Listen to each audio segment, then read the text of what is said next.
호텔 그룹의 30주년 파티장이 순식간에 아수라장이 되었습니다. 흙먼지를 뒤집어 쓴 7살 소녀가 보안 요원들을 뚫고 달려와 여회장 차소연의 드레스를 붙잡았어요. 그 순간 아이 손에서 낡은 만년필 하나가 툭 떨어졌습니다. 그것을 내려다본 소연의 심장이 쿵 하고 멈췄어요. 끝이 시커멓게 그을린 낡은 펜. 아줌마가 여기 대장이에요? 제발요. 바닥에 엎어진 소녀가 덜덜 떨며 소연을 올려다봤습니다. 7년 전 죽은 남편과 함께 사라졌던 유품. 그걸 왜 이 아이가 가지고 있는 걸까요? 그때까지만 해도 소연은 몰랐습니다. 이 만남이 자신의 인생을 송두리째 뒤집어 놓게 될 거라는 사실을요. 사연 듣기 전 구독과 좋아요 눌러주시고 댓글로 따뜻한 안부 남겨주시는 분들께 건강과 행복이 넝쿨지에 굴러들어 오기를 간절히 기도하겠습니다. 소연은 바닥에 엎드린 아이를 내려다보았습니다. 드레스 자락을 꼭 쥔 작은 손이 온몸으로 떨고 있었어요. 소연의 시선은 그 손 옆 대리석 바닥을 미끄러져 멈춰선 만년필로 향했습니다. 손이 먼저 움직였어요. 쪼그려 앉아 펜을 집어드는 순간 차가운 금속의 감촉이 손바닥에 닿았습니다. 소연은 숨을 참은 채 펜을 들여다보았어요. 끝이 시커멓게 그을려 있었습니다. 몸통 여기저기에는 긁힌 자국이 가득했고 한쪽 면은 열기에 눌려 살짝 일그러져 있었어요. 불 속에서 살아남은 물건이었습니다. 하지만 소연의 눈은 그 상처들을 뚫고 곧장 펜 뒷부분으로 향했습니다. 작은 다이아몬드, 그리고 그 옆 아직도 선명하게 새겨진 이니셜 2글자. 강은호의 이름 첫 글자를 따서 직접 디자인한 것이었어요. 결혼 5주년 기념일, 소연이 수개월을 고민하며 주문 제작한 세상에 단 하나뿐인 펜이었습니다. 남편은 이 펜을 어디를 가든 양복 안주머니에 넣고 다녔어요. 사랑한다는 말 대신 펜을 꺼내 손편지를 써주던 사람이었거든요. 7년 전 차가운 낭떠러지 아래에서 남편과 함께 한 줌의 재로 변해버렸다고 소연이 7년 동안 한 번도 의심하지 않았던 유품이었습니다. 손이 덜덜 떨렸습니다. 펜을 쥔 손가락에 힘을 주었지만 떨림이 멎지 않았어요. 천천히 무릎을 굽혀 아이의 눈높이까지 몸을 낮추었습니다. 그리고 덜덜 떨리는 손으로 아이의 어깨를 붙잡았어요. 너희 아빠 이름이 뭐니? 목소리가 제대로 나오지 않았습니다. 귀빈들의 시선이 일제히 쏠려 있었지만 소연의 눈에는 아이의 얼굴밖에 들어오지 않았어요. 아이가 고개를 들었습니다. 그 순간이었어요. 소연의 입에서 소리가 새어나왔습니다. 비명도 아니고 울음도 아닌 공기가 폐에서 통째로 빠져나가는 소리였어요. 보조개였습니다.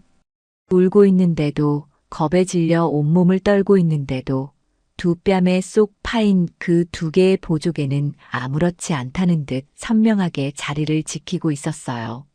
소연은 7년 동안 그 보조개를 딱 2군데서만 본 적이 있었습니다. 남편의 얼굴, 그리고 영정사진 속 남편의 얼굴. 위치도 깊이도 심지어 울 때 더 선명해지는 그 버릇까지도. 이 아이는 그 보조개를 그대로 복사해온 것 같았어요. 손이 저절로 움직였습니다. 아이의 뺨으로 향하던 손가락이 허공에서 멈추었어요. 소연의 머리가 하얗게 타들어가기 시작했습니다. 눈매가 보였어요. 살짝 처진 눈꼬리. 소연이 7년 동안 사진을 들여다보며 밤마다 손가락으로 쓸어내렸던 그 눈. 이마도 그랬습니다. 머리카락이 자라는 방향, 이마 한가운데서 둥글게 솟아오른 그 선이 소연이 7년 동안 사진 속에서만 입을 맞췄던 바로 거기 있었어요. 이 아이는 소연의 가슴 안에서 무언가가 무너지는 소리가 났습니다. 이 아이는 내가 낳은 아이다. 숨이 멎었어요.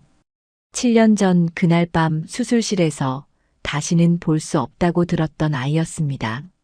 남편과 같은 날 잃었다고 소연이 7년 동안 가슴에 묻어두었던 아이였어요. 그런데 지금 그 아이가 눈물 콧물 범벅이 된 채 소연의 드레스를 꽉 붙들고 있었습니다. 소연의 시선이 아이의 손으로 내려갔어요. 드레스 자락을 붙잡은 작은 손. 새끼손가락이 살짝 바깥으로 벌어져 있었습니다. 남편의 손과 똑같은 버릇이었어요. 소연은 그 손 하나에 완전히 무너졌습니다. 다리에서 힘이 빠져나갔고 입술이 터질 것처럼 떨렸어요. 눈물이 나오는 것도 몰랐습니다. 아이가 입을 열었습니다. 그 세 글자가 연회장의 모든 소음을 집어삼키며 소연의 귓가에 수만 개의 바늘이 되어 박혔어요. 강은호요. 숨이 턱 막혔습니다. 심장이 한 박자 멈추었다가 그 다음 순간 미칠 듯이 쿵쾅거리기 시작했어요. 강은호. 7년 동안 단 하루도 단 한 번도 잊어본 적이 없는 이름이었습니다. 빈 유골함을 가슴에 안고 매일 밤 수면제를 삼키며 죽지 못해 버텼던 그 이름이었어요. 텅 빈 관을 붙잡고 나도 데려가 달라고 울부짖던 장례식장의 냄새까지 순식간에 되살아났습니다. 소연의 다리에서 힘이 완전히 빠져나갔어요. 두 손으로 아이의 얼굴을 감싸 쥐었습니다. 아이의 뺨이 불처럼 뜨거웠어요. 고열이었습니다. 소연은 그 뜨거운 뺨을 두 손으로 느끼면서 더 이상 참지 못하고 아이를 품으로 끌어당겼어요. 흙냄새, 낡은 천냄새, 지독한 가난의 냄새가 코끝을 찔렀습니다. 그런데 그 냄새들의 가장 깊은 안쪽에서 소연이 7년 동안 꿈에서만 맡아왔던 무언가가 희미하게 스며 나왔어요. 남편의 살냄새였습니다. 이 세상에서 다시는 맡을 수 없다고 믿었던 냄새가 이 아이의 온기 속에 섞여 있었어요. 소연의 눈에서 눈물이 쏟아졌습니다. 소리 없이 그저 뚝뚝. 울음을 삼키려 입술을 깨물었지만 어깨가 먼저 흔들렸어요. 그때 날카로운 목소리가 연회장을 갈랐습니다. 저 애가 미쳐서 하는 소리다. 당장 처리해. 차악수였어요. 귀빈들 사이에 서 있던 그의 얼굴이 순식간에 새하얗게 질려 있었습니다. 60살의 부회장, 소연의 작은아버지. 늘 기름진 여유를 얼굴에 달고 다니던 그였는데 지금 이 순간만큼은 눈빛이 눈에 띄게 흔들리고 있었어요. 소연은 그 흔들리는 눈빛을 보는 순간 울음을 삼켰습니다. 먹먹하고 뜨겁던 가슴 한편에서 차갑고 날카로운 무언가가 서서히 솟아오르는 것이 느껴졌어요. 검은 양복의 경호원들이 빠르게 다가왔습니다. 아이를 낚아채려는 손이 뻗어오는 순간 소연이 몸을 일으켜 세웠어요. 아이를 등 뒤로 감싸 안고 경호원들을 똑바로 바라보았습니다. 눈물이 볼을 타고 흐르고 있었지만 시선은 흔들리지 않았어요. 내 몸에 그리고 이 아이 몸에 손 떼는 자는 내가 직접 매장시켜버리겠어요. 파티장이 찬물을 끼얹은 듯 조용해졌습니다. 오케스트라도 멈췄고 샴페인 잔을 들던 손들도 굳어버렸어요. 목소리는 낮고 갈라져 있었지만 그 안에 든 것이 무엇인지 그 자리에 있던 사람들 모두가 느꼈습니다. 그때 조용한 발소리가 소연의 옆에서 다가왔어요. 최 실장이었습니다. 58살 선대 회장 때부터 이 가문을 모셔온 사람이었어요. 남편 운호와도 각별했던 사이였습니다. 그는 아무 말 없이 소연의 어깨에 손을 얹었어요. 무겁고 단단한 손이었습니다. 가시죠, 대표님. 제가 모시겠습니다. 소연은 아이를 품에 안은 채 고개를 끄덕였어요. 그리고 걷기 시작했습니다. 구두가 어디서 벗겨졌는지도 몰랐어요. 드레스 자락이 찢기는 소리가 들렸지만 돌아보지 않았습니다. 차가운 대리석 바닥이 맨발에 닿았어요. 파티장을 가로질러 긴 복도를 지나 주차장으로 이어지는 계단을 내려갔습니다. 뒤에서 차악수의 고함 소리가 들려왔지만 소연의 귀에는 아무것도 들어오지 않았어요. 오직 품 안에서 가빠지는 아이의 숨소리만이 들렸습니다. 차 뒷좌석에 아이를 눕히고 옆에 올라탔습니다. 아이의 손이 소연의 손 위로 힘없이 겹쳐졌어요. 불처럼 뜨거운 작은 손이었습니다. 소연은 그 손을 두 손으로 꼭 감쌌어요. 남편의 손을 닮은 새끼손가락이 소연의 손등을 간지렸습니다. 소연이 아이의 외투 주머니에서 종이가 삐져나온 것을 발견한 건 그때였어요. 조심스럽게 꺼내 펼쳤습니다. 구겨지고 빗물에 젖어 반쯤 뭉개진 종이였어요. 철거 개고장이었습니다. 날짜를 확인하는 순간 소연의 손가락이 굳어버렸어요. 오늘이었습니다. 그리고 종이 뒷면에 볼펜으로 눌러 쓴 메모가 있었어요. 오늘 밤 철거. 5글자가 눈앞에서 흔들렸습니다. 이건 우연이 아니었어요. 차악수가 처음부터 계획한 일이라는 것을 소연의 온몸이 본능적으로 직감했습니다. 아이가 이 개고장을 들고 파티장까지 찾아온 것도 오늘 밤이라는 기한도 어느 것 하나 우연일 리 없었어요. 운전석으로 시선을 돌렸습니다. 최 실장이 사이드 미러로 소연을 바라보고 있었어요. 소연의 목소리가 갈라졌습니다. 실장님, 만약 정말 그 사람이라면 나 확인도 못하고 또 잃을 순 없어요. 제발요. 세단이 빗길로 미끄러져 나갔습니다. 차창 밖으로 빗줄기가 세차게 쏟아졌어요. 소연은 아이의 손을 꼭 쥔 채 어두운 밤길을 바라보았습니다.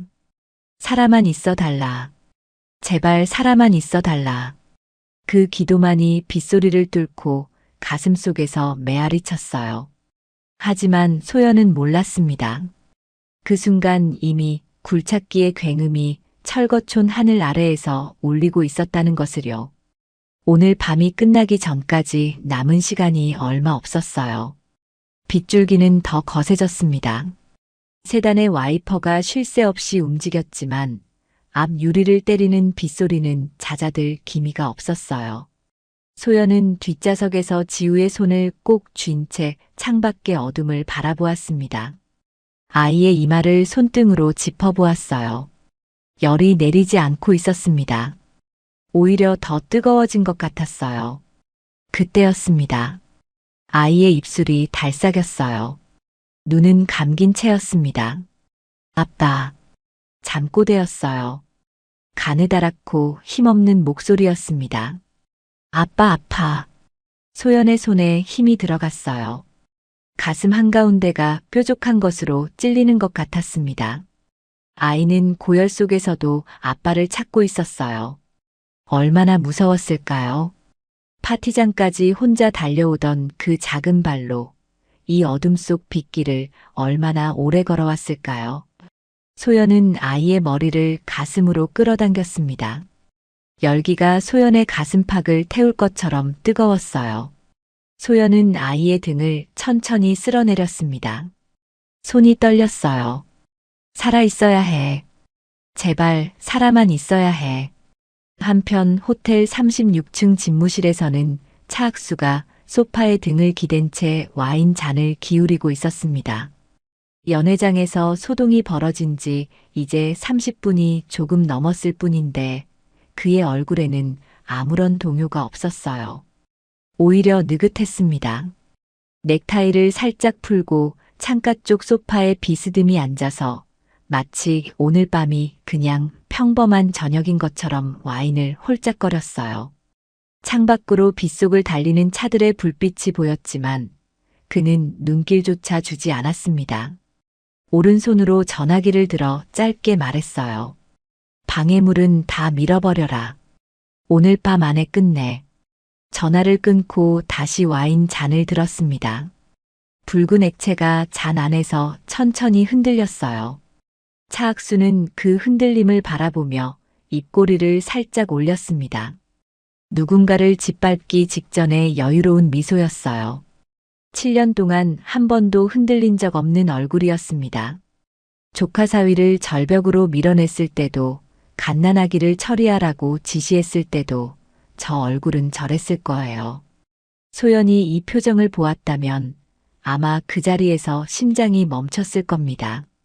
소연은 몰랐습니다. 그 지시가 내려진 순간 철거촌 하늘 위로 굴착기의 엔진 소리가 더욱 크게 울리기 시작했다는 것을요.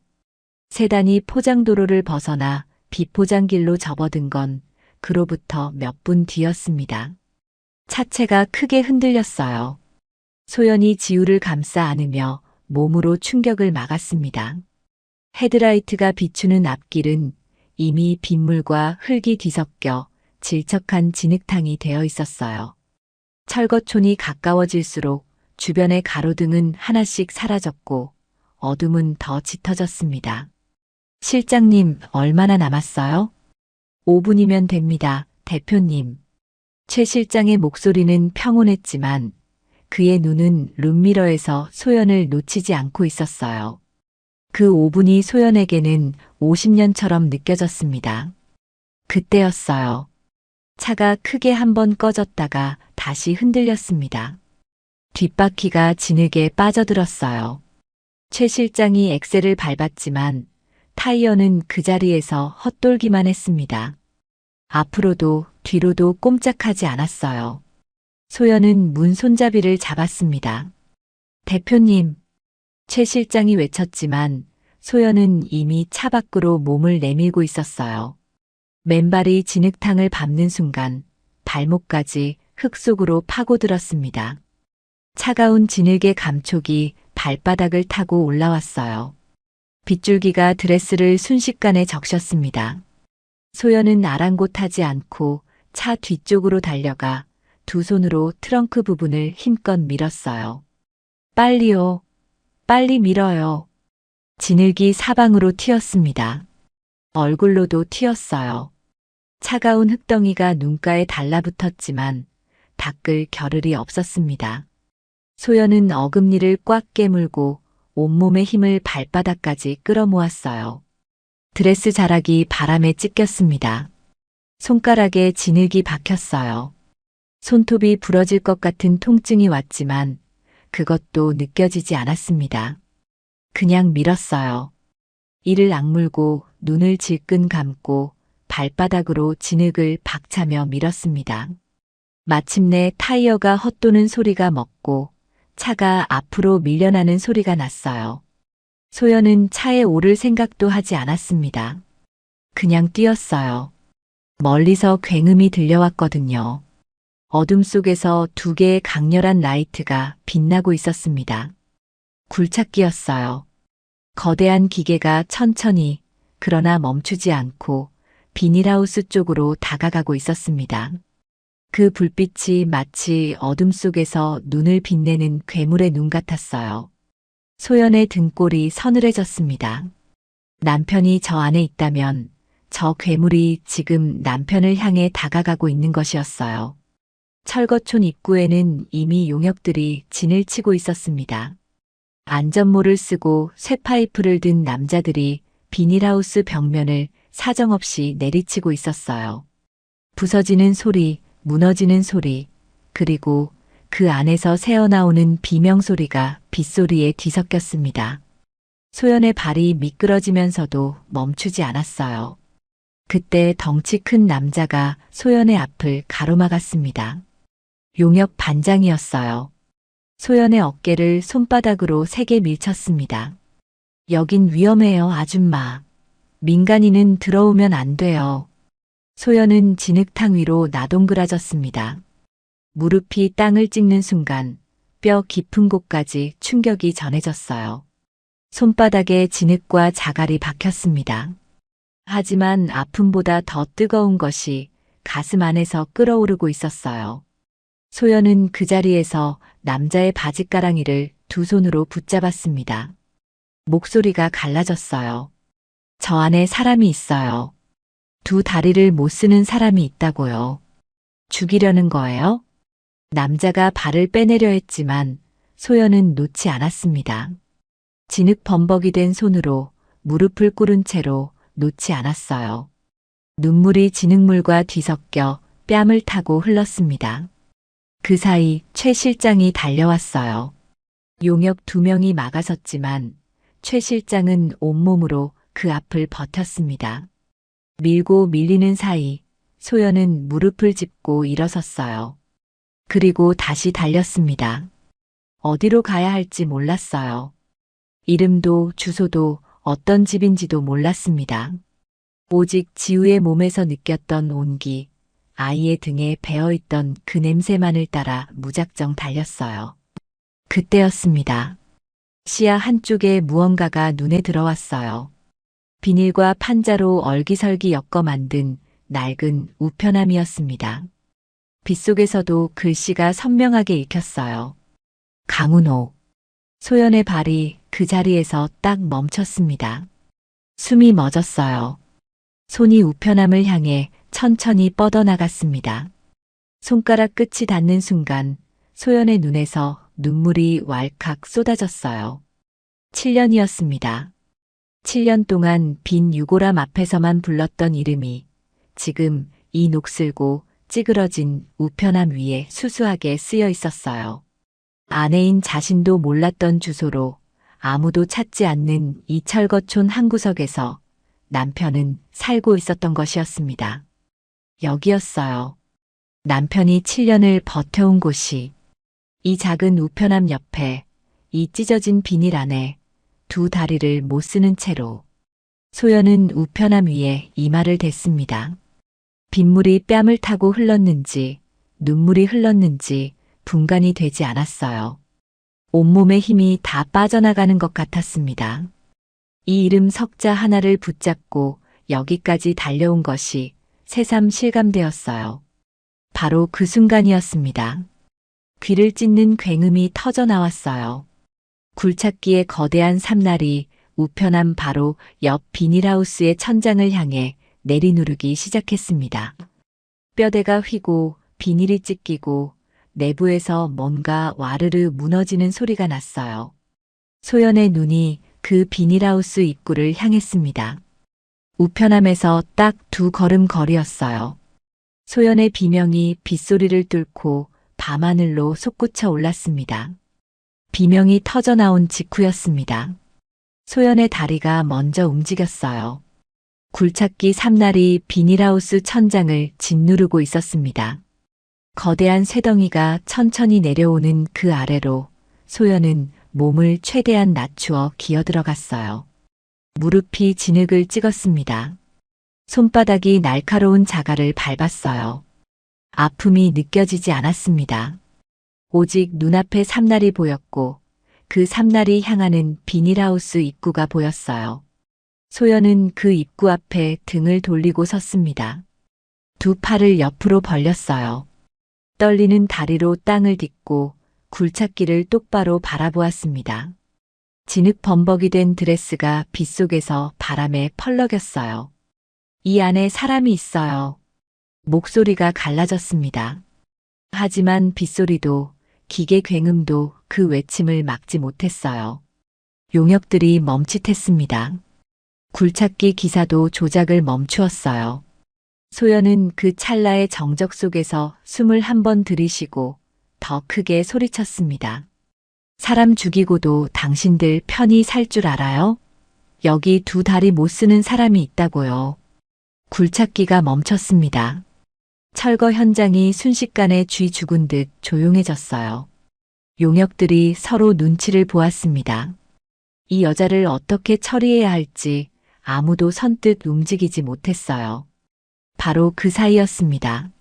최 실장이 굴착기 쪽으로 달려갔어요. 2 손으로 사다리를 붙잡고 기사석으로 올라가는 모습이 보였습니다. 잠깐의 실랑이가 있었어요.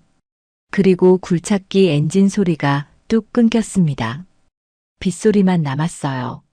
소연은 그 자리에서 무릎이 무너질 것 같았습니다. 온몸의 힘이 다 빠져나가는 것 같았어요. 하지만 무너질 수 없었습니다. 뒤를 돌아 비닐하우스 입구를 향해 몸을 낮추었어요. 찢기고 구겨진 비닐 틈 사이로 기어들어가려는 순간 무언가가 코끝을 스쳤습니다. 낯익은 냄새였어요. 진흙 냄새와 빗물 냄새와 썩은 냄새 사이에서 그 냄새만이 달랐습니다. 소연은 그 자리에서 몸이 굳어버렸어요. 설명하기가 어려운 냄새였습니다. 사람의 온기가 오래 배어든 담요 냄새, 그리고 그 안에 섞인 채취. 소연이 7년 동안 꿈에서만 맡아왔던 냄새였어요. 남편의 냄새였습니다. 아이를 품에 안았을 때 지우의 몸에서 희미하게 나던 그 냄새와 같은 것이었어요. 같은 사람이 같은 공간에서 수년을 살아온 냄새였습니다. 코끝에 닿는 그 냄새가 소연의 눈물샘을 건드렸어요. 이 냄새를 남긴 사람이 여기 있다는 것이었습니다. 소연은 천천히 안으로 기어들어갔습니다. 어둠이었어요. 비닐 천장 사이로 빗물이 새어들어와 흙바닥에 고이고 있었습니다. 시야가 익숙해지자 구석구석이 보이기 시작했어요. 한쪽 구석에 빈 깡통 몇 개, 닳고 다른 책 몇 권, 종이가 다 찢어진 달력 한 장. 삶이라고 부르기도 민망한 공간이었습니다. 그리고 바닥에 깔린 신문지 위로 낡은 담요 한 장이 있었어요. 담요 아래 누군가가 쓰러져 있었습니다. 뒷모습이었어요. 소연은 그 자리에서 숨이 멎는 것 같았습니다.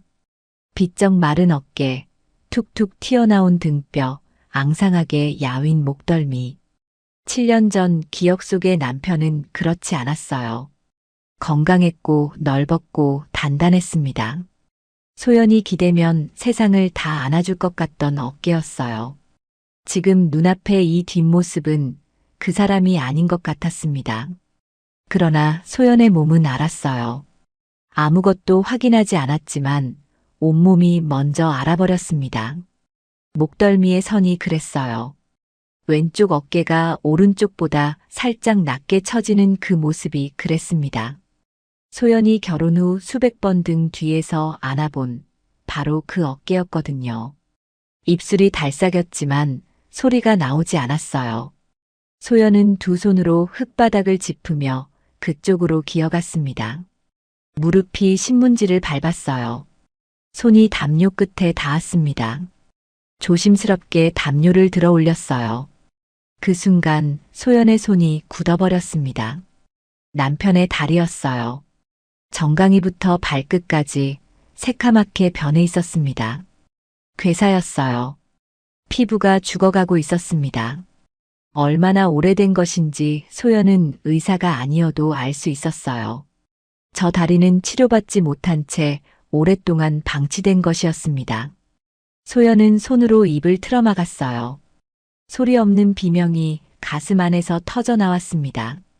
눈물이 뚝뚝 떨어졌어요. 흙바닥 위로, 신문지 위로, 뚝뚝. 이 사람이 이렇게 살고 있었습니다.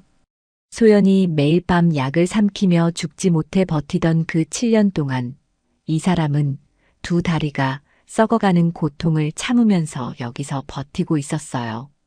딸 하나를 품에 안고 어느 누구에게도 알리지 않은 채로 가슴이 두 손으로 쥐어뜯어지는 것 같았습니다. 소연은 손을 뻗어 남편의 앙상한 손을 잡았어요. 차가웠습니다. 뼈와 가죽만 남은 것 같은 손이었어요. 하지만 아직 온기가 남아 있었습니다. 미세하게, 아주 희미하게. 소연은 그 손을 두 손으로 감싸쥐고 꽉 눌렀어요. 이 온기를 절대 놓치지 않겠다는 것처럼요. 그때였습니다. 남편의 입술이 달싹였어요. 지우야. 아주 희미한 목소리였습니다. 거의 들릴 듯 말 듯 했어요. 지우 왔니? 소연의 눈에서 눈물이 쏟아졌습니다. 가슴이 찢기는 것 같았어요. 의식이 있었습니다. 이 고통 속에서도 마지막 힘을 짜내어 딸의 이름을 부르고 있었어요. 소연은 몸을 낮추어 남편의 얼굴 옆으로 자신의 얼굴을 가져다 댔습니다. 코끝이 닿을 듯한 거리였어요. 목소리가 떨렸습니다. 여보, 나야. 소연이야. 남편의 눈꺼풀이 천천히 떨렸습니다. 그리고 스르르 열렸어요. 초점이 없었습니다. 흐릿했어요. 7년의 세월과 고통이 그 눈 안에 가득 담겨 있었습니다. 그 흐릿한 눈이 소연의 얼굴 위에 머무는 순간 남편의 눈에서 눈물이 흘렀어요. 소리도 없이 그냥 줄줄. 소연은 남편의 가슴에 얼굴을 묻었습니다. 마른 가슴이었어요. 뼈가 만져졌습니다. 7년 전에 그 넓고 단단한 가슴이 아니었어요. 하지만 심장 소리는 아직 뛰고 있었습니다. 쿵, 쿵. 소연은 그 소리를 귀로 듣고 온몸으로 느끼며 두 눈을 질끈 감았어요. 그때 떨리는 손이 소연의 뺨 위로 천천히 올라왔습니다. 남편의 손이었어요. 뼈만 남은 그 손이 소연의 뺨을 아주 천천히 쓸어내렸습니다. 오래 기억하려는 것처럼, 다시는 이 온기를 잃고 싶지 않다는 것처럼, 소연은 그 손을 자신의 손으로 꼭 눌렀어요. 그리고 나지막하게 말했습니다. 나야. 내가 왔어. 이제 괜찮아. 남편의 손에서 힘이 빠졌습니다. 다시 의식을 잃었어요. 소연은 그 손을 놓지 않았습니다. 남편을 일으켜 세우려 두 팔로 받치려던 순간이었어요. 손끝에 딱딱한 무언가가 잡혔습니다. 남편의 위도단이었어요. 가슴팍 안쪽에 천으로 몇 겹이나 두르고 또 두른 무언가가 있었습니다. 소연은 조심스럽게 그것을 꺼냈어요. 소연은 그것을 손바닥 위에 올려놓고 한동안 바라보았어요. 낡은 테이프가 몇 겹이나 감겨 있었습니다. 그 아래 USB 본체는 보이지도 않을 만큼 꼼꼼하게 둘러져 있었어요. 소연은 그것을 뒤집어 보고 다시 앞면을 바라보았습니다. 아무것도 적혀 있지 않았어요. 그냥 낡고 작고 다른 물건이었습니다. 그런데 이상하게 손이 떨렸어요. 이 사람의 가슴 안쪽에 있었습니다. 두 다리가 저렇게 썩어가는 동안에도, 어린 딸과 이 비닐하우스에서 버티는 동안에도 몸에서 떼지 않았던 것이었어요. 소연은 그게 왜인지 알 수 없었습니다. 아직은요. 하지만 함부로 품을 물건이 아니라는 것만은 알 수 있었어요. 이 사람이 이것을 지키기 위해 무언가를 견뎌왔다는 것도요. 그게 무엇인지는 아직 몰랐습니다. 소연은 USB를 꽉 쥐었어요. 그리고 남편의 손을 다시 잡았습니다.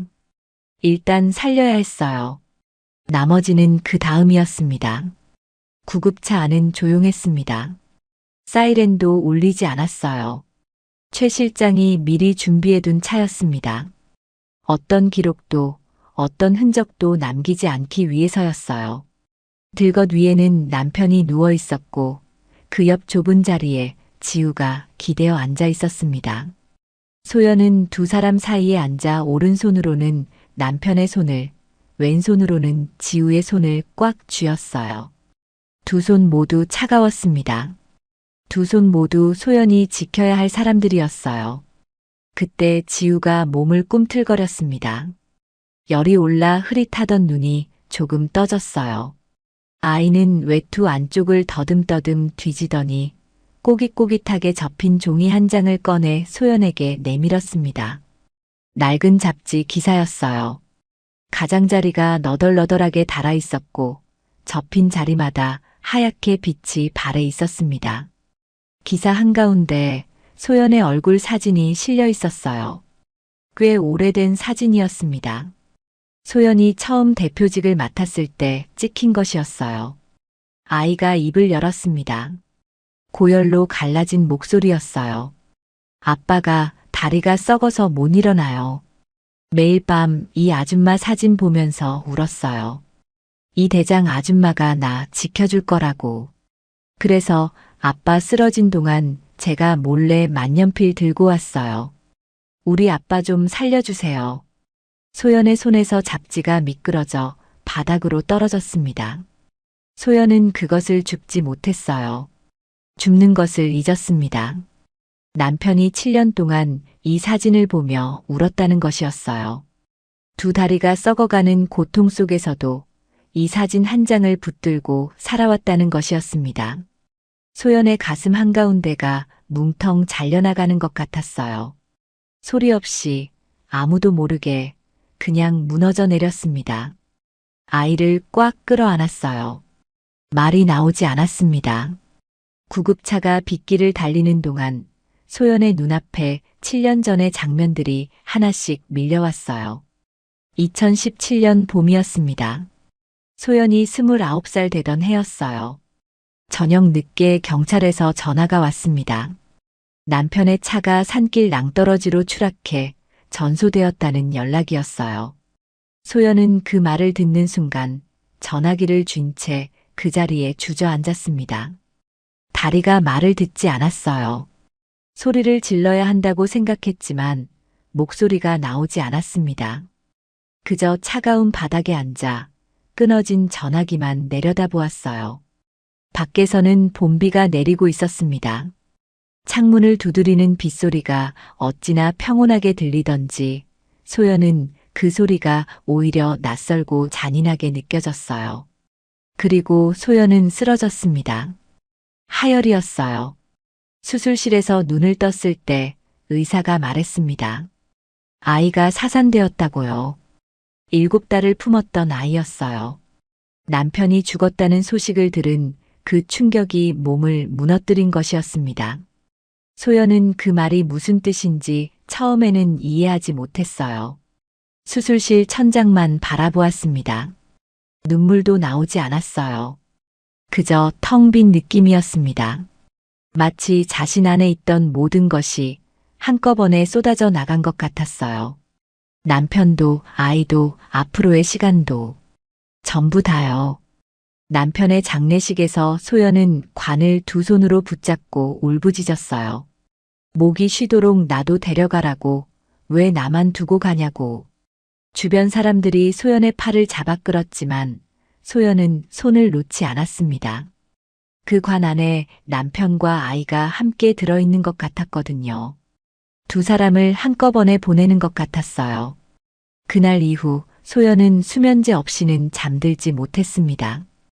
우울증 약 없이는 아침에 눈을 뜨지 못했어요. 7년 동안 그렇게 살았습니다.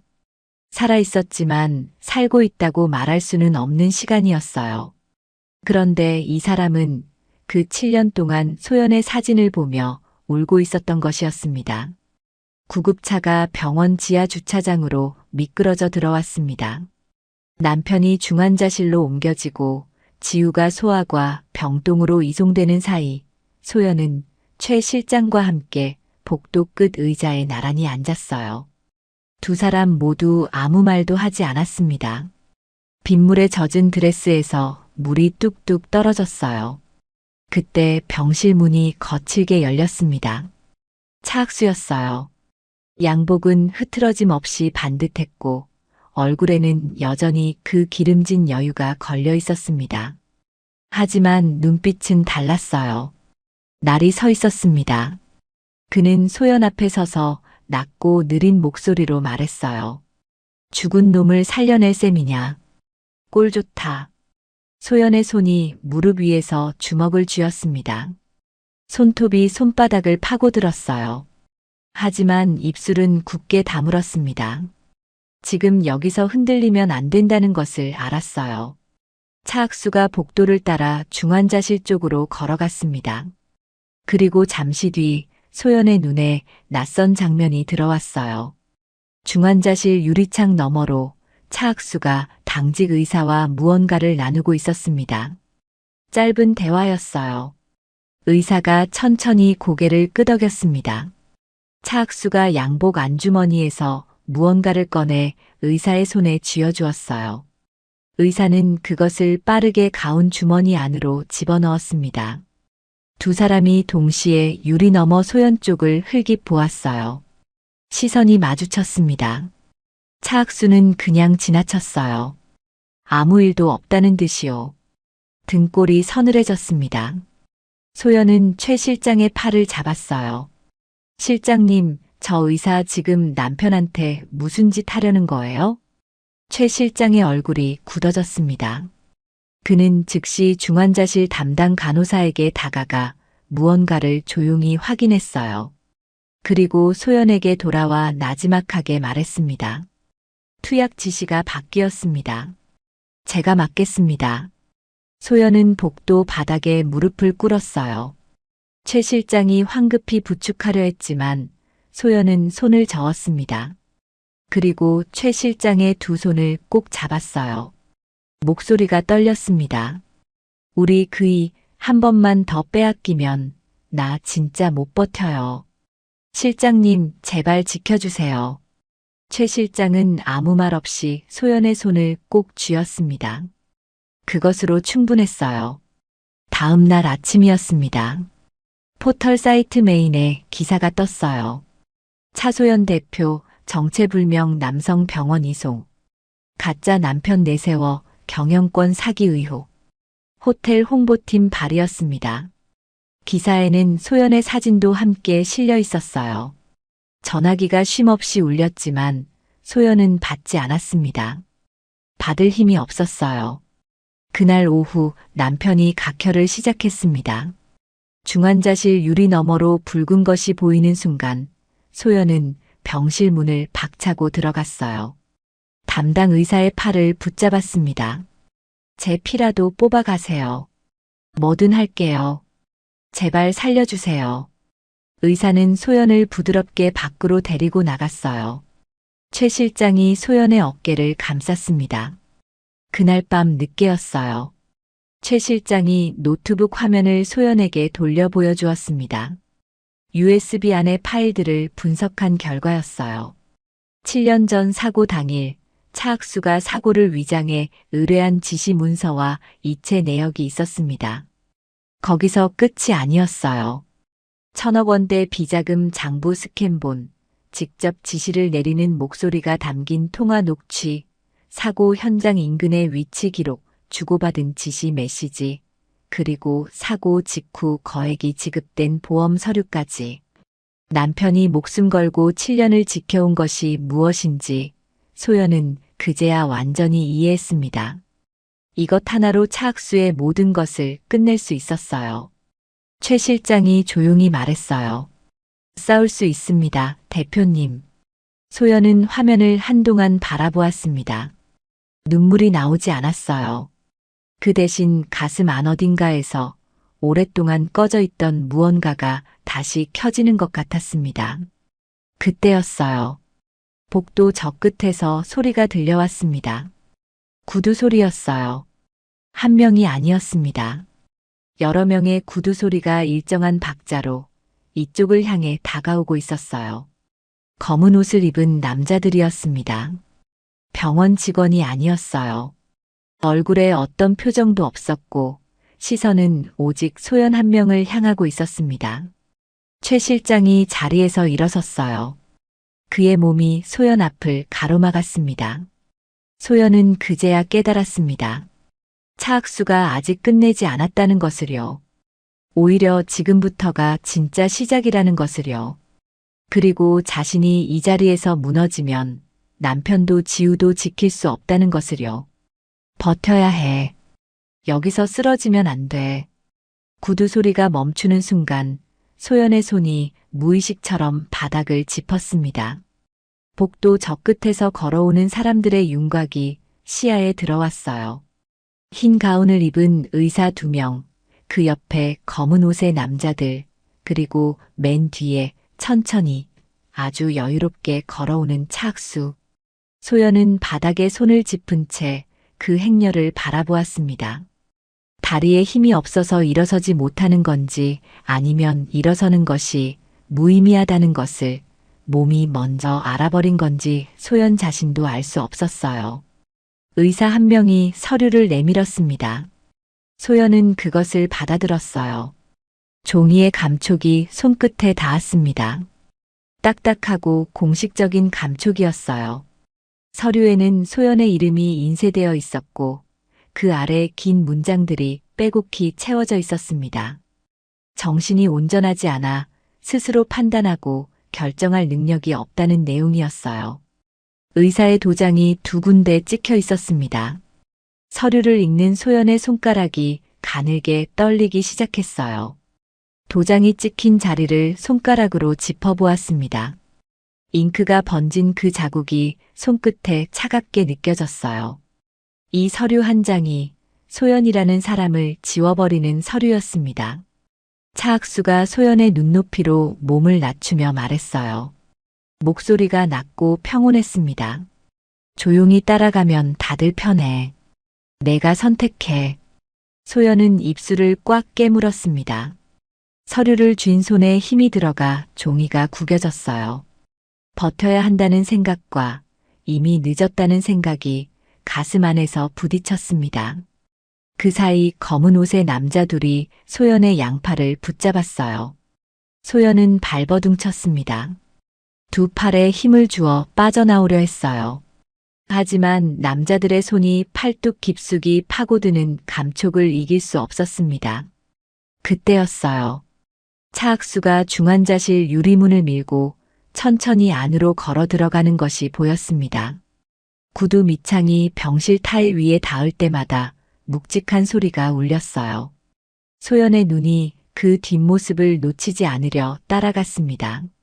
차학수가 남편의 병상 옆에 멈추어 서더니 아무 말 없이 구두 앞코를 들어 산소호흡기 줄 위에 천천히 올려놓았어요. 줄이 눌렸습니다. 기계에서 나던 규칙적인 소리가 흔들렸어요. 피하던 소리가 불규칙해졌습니다. 소연은 두 팔을 잡힌 채로 온몸을 앞으로 내밀었어요. 발이 바닥을 찼습니다. 차학수가 고개를 돌려 소연을 바라보았어요. 그 눈에 아무 감정도 없었습니다. 내 남편 숨통, 내가 쥐고 있어. 차학수는 유리문을 나서며 소매를 가볍게 매만졌습니다. 서두르는 기색이 없었어요. 이미 7년 전에도 그랬습니다. 운호가 장부를 들여다보기 시작했을 때 차학수는 그날 밤 바로 움직였어요. 1,000억 원에 달하는 비자금이 세상에 드러나는 것은 차학수에게 죽음과 다름없는 일이었거든요. 그래서 운호의 차를 낭떠러지로 보냈습니다.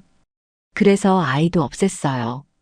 그래서 소연을 허수아비로 만들었습니다. 7년 동안 쌓아온 일이었어요. 흔들릴 이유가 없었습니다. 차학수의 눈에는 처음부터 소연도, 운호도, 지우도 사람이 아니었어요. 처리해야 할 문제였을 뿐이었습니다. 소연의 무릎이 바닥으로 꺾였습니다. 잡고 있던 남자들이 무게를 버티지 못해 함께 기울었어요. 소연은 두 손으로 차가운 병원 바닥을 짚으며 유리문 앞까지 기어갔습니다. 바닥의 냉기가 손바닥을 타고 팔뚝까지 번졌어요. 목소리가 갈라졌습니다. 제발 그이는 건드리지 마세요. 작은아버지. 차학수가 구두를 서서히 들었어요. 기계 소리가 다시 규칙적으로 돌아왔습니다. 소연은 유리문에 이마를 댔어요. 차가운 유리의 감촉이 이마에 닿았습니다. 눈물이 턱을 타고 바닥으로 뚝뚝 떨어졌어요. 그때 복도 저쪽에서 작고 얇은 소리가 들렸습니다. 지우였어요. 소아과 병동 쪽에서 맨발로 열이 아직 가시지 않은 얼굴로 달려오고 있었습니다. 수액 자국이 남은 손등을 뻗으며 달려오는 아이를 보는 순간 소연의 눈에서 눈물이 쏟아졌어요. 엄마. 차학수가 먼저 손짓했습니다. 보안요원 둘이 지우 앞을 가로막았어요. 아이가 팔 사이로 비집고 들어오려 했지만 역부족이었습니다. 지우가 소연을 향해 두 팔을 내밀며 울기 시작했어요. 차학수가 아이 옆에 쪼그려 앉아 지우의 눈을 바라보며 말했습니다. 엄마는 아픈 게 아니라 미친 거야. 이해하려고 하지 마. 그 말이 소연의 가슴에 박혔습니다. 그것도 아이 앞에서요. 7살짜리 아이가 그 말을 어떻게 받아들일지, 그 말이 아이의 마음속 어느 자리에 박혀 얼마나 오래 남을지 소연은 생각만 해도 가슴이 뒤틀렸어요. 차학수가 일어서서 소연 앞에 섰습니다. 목소리를 낮추었어요. 한 발짝이라도 병실 밖으로 나가면 저 아이는 연고 없는 해외 입양 기관으로 보내버리겠어. 소연의 호흡이 멎었습니다. 막 찾은 딸이었어요. 7년 만에 겨우 손에 쥔 아이였습니다. 그 아이를 다시 잃는다는 것은 소연에게 두 번째 죽음이었어요. 소연은 입술을 꽉 다물었습니다. 그것이 차학수가 원하던 답이었어요. 그는 보안 요원들에게 눈짓했고 지우가 다시 끌려갔습니다. 아이가 울면서 소연을 향해 손을 내밀었어요. 소연은 그 손을 잡지 못했습니다. 잡을 수 없었어요. 소연은 유리창에 손바닥을 짚었습니다. 병상에 누운 남편의 실루엣이 보였어요. 온몸에 줄을 달고 기계에 연결된 채로 손톱으로 유리를 긁었습니다. 소리를 지르고 싶었지만 목이 막혔어요. 소리 없는 비명이 가슴 안에서만 맴돌았습니다. 이후의 일들은 순식간이었습니다. 의사가 소연의 팔에 주사를 놓았어요. 차가운 것이 혈관을 타고 천천히 올라오는 느낌이었습니다. 정신이 흐릿해지기 시작했어요. 소연은 손톱으로 손바닥을 찍어가며 버티려 했지만 몸이 말을 듣지 않았습니다. 남자 둘이 양쪽에서 팔을 잡아들었어요. 손목이 결박되었습니다. 발목도 묶였어요. 입에는 재갈이 물렸습니다. 소연은 목을 비틀어 소리를 내려 했지만 재갈 너머로 나오는 것은 힘없는 신음뿐이었어요. 들것이 복도를 따라 움직이기 시작했습니다. 천장의 형광등이 눈 위로 스쳐 지나갔어요. 소연은 고개를 돌려 남편이 있는 방향을 보려 했습니다. 중환자실 유리창이 시야에 들어왔다 사라졌어요. 딱 한순간이었습니다. 유리 너머로 남편의 손이 보였어요. 침대 위에 놓인 기계에 연결된 그 앙상한 손이요. 소연의 눈에서 눈물이 흘렀습니다. 닦을 수도 없었어요. 복도 반대편에서 최 실장의 목소리가 들렸습니다. 경찰 2명이 그를 둘러싸고 있었어요. 법인 자금 횡령 혐의였습니다. 최 실장이 소연 쪽을 바라보았어요. 그의 눈에 담긴 것이 무엇인지 소연은 알았습니다. 소연은 결박된 채로 손목 안쪽만 가까스로 들어 올렸어요. 하지만 닿지 않았습니다. 소연의 마지막 손발이 잘려나갔어요. 격리 병실은 하얀 방이었습니다. 창문 하나, 침대 하나, 잠긴 문 하나. 소연은 그 안에 홀로 남겨졌어요. 약 기운이 돌았지만 잠들지 않으려 버텼습니다. 눈을 크게 뜨고 손톱으로 허벅지를 꼬집어가며 정신을 붙잡으려 했어요. 바닥 한쪽에 작은 것이 보였습니다. 지우의 분홍색 머리끈이었어요. 아이가 끌려가면서 흘리고 간 것이었습니다. 소연은 그것을 집어 손바닥 위에 올려놓았어요. 싸구려 고무줄에 작은 구슬 2개가 달린 낡고 작은 머리끈이었습니다. 지우가 매일 하고 다니던 것이었어요. 소연은 그것을 손바닥 위에 올려놓고 오래 바라보았습니다. 지금 소연이 줄 수 있는 것이 이것 하나였어요. 다음 날 방 안의 스피커에서 소리가 흘러나왔습니다. 지우의 목소리였어요. 엄마, 엄마 하고 울면서 부르는 소리였습니다. 소연은 스피커를 향해 손을 뻗었어요. 닿지 않았습니다. 눈물이 베개를 적셨어요. 병원 밖에서는 차학수의 계획이 조용히 진행되고 있었습니다. 호텔 직원 전체에게 영상 하나가 배포되었어요. 소연이 발작하듯 쓰러지고 소리를 지르는 영상이었는데 그것은 조작된 것이었습니다. 하지만 영상은 빠르게 퍼졌어요. 소연을 안타깝게 여기던 직원들의 얼굴에서 연민이 하나둘 사라졌습니다. 조인식 하루 전날 밤 차학수가 원장실에서 나왔습니다. 내일 조인식이 끝나는 시간에 맞추어 중환자실 산소호흡기 전원을 내리는 것으로 합의가 끝난 것이었어요. 차학수는 복도 창밖으로 서울 야경을 바라보며 천천히 넥타이를 고쳐맸습니다. 아무것도 남기지 않겠다는 사람의 얼굴이었어요. 격리 병실 안 소연은 2번째 주사를 맞았습니다. 눈꺼풀이 무거워졌어요. 소연은 마지막 힘을 짜내어 혀로 입안을 더듬었습니다. 혀 아래 깊숙이 밀어 넣어둔 USB의 감촉이 닿았어요. 차갑고 단단한 감촉이었습니다. 소연은 혀를 깨물었어요. 아팠습니다. 하지만 그 통증이 흐릿해지는 정신을 조금 더 붙잡아 주었어요. 이게 맞는 건지 소연은 알 수 없었습니다. 이렇게 버티는 것이 옳은 일인지도요. 소연이 손톱으로 벽을 긁기 시작한 것은 격리된 지 사흘째 되던 날 새벽이었습니다. 처음에는 그냥 손끝이 닿았어요. 하얀 벽의 표면이 손톱 끝에 차갑고 거칠게 느껴졌습니다. 그 차가움이 이상하게 좋았어요. 아직 살아있다는 감각이었거든요. 소연은 천천히 손톱으로 선을 하나 그었습니다. 그리고 또 하나. 지우가 지금쯤 이만한 키겠지 하고 짐작되는 높이의 선을 그었어요. 그보다 조금 낮은 곳에 또 하나. 작년의 지우, 재작년의 지우. 한 번도 곁에 있어 본 적 없는 아이의 키를 소연은 이 차가운 병실 벽에 혼자 재고 있었습니다. 벽가루가 손톱 안쪽에 하얗게 끼었어요.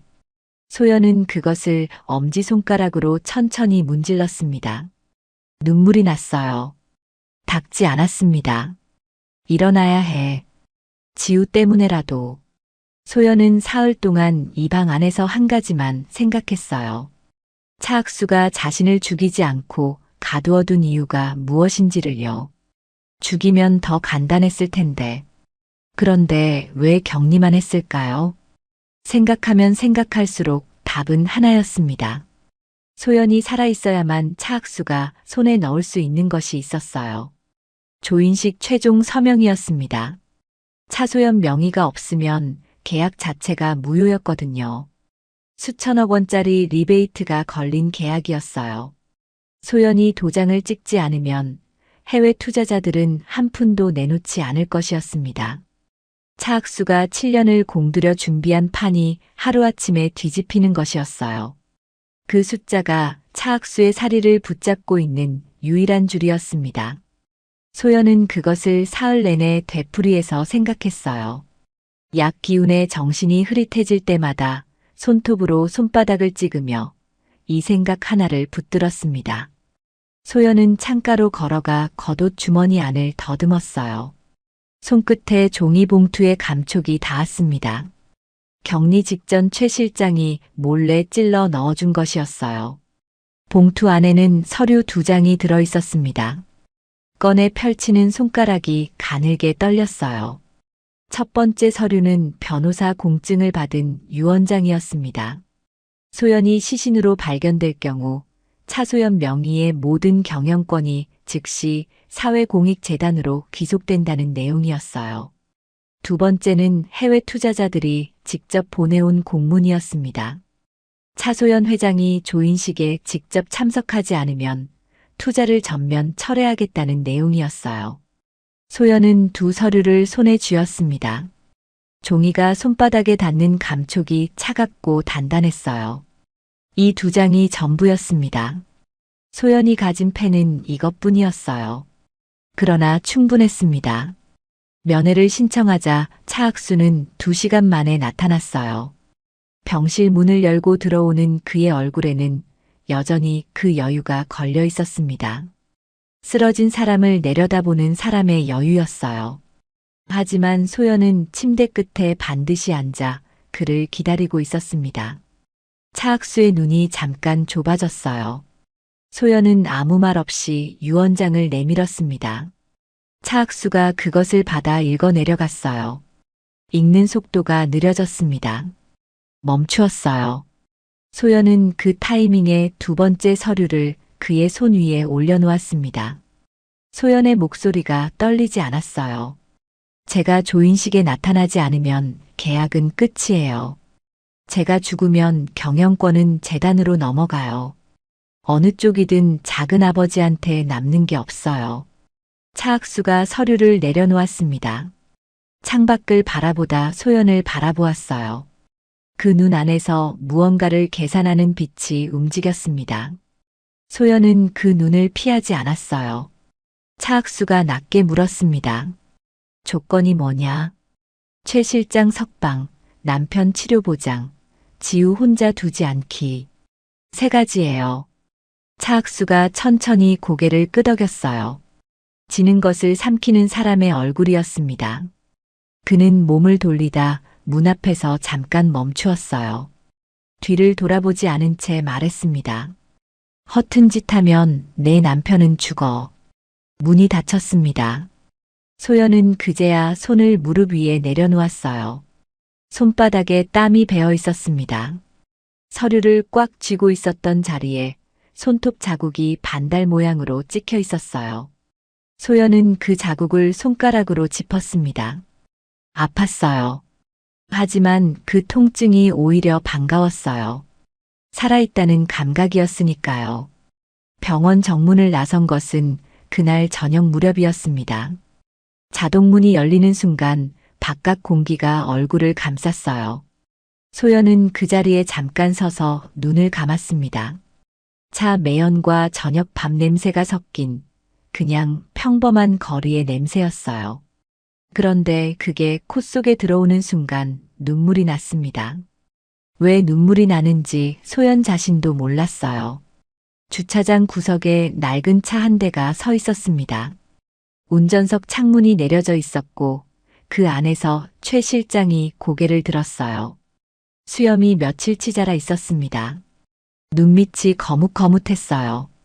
사흘 내내 저 차 안에서 잠을 자고 밥을 먹고 소연이 나오기를 기다렸을 사람의 얼굴이었습니다. 소연은 그 얼굴을 보는 순간 발이 멈추었어요. 최 실장도 차 문을 열다가 멈추었습니다. 두 사람은 주차장 한가운데서 그냥 서로를 바라보았어요. 아무 말도 나오지 않았습니다. 소연의 눈에서 눈물이 흘렀어요. 소리도 없이 볼을 타고 턱까지 그냥 흘렀습니다.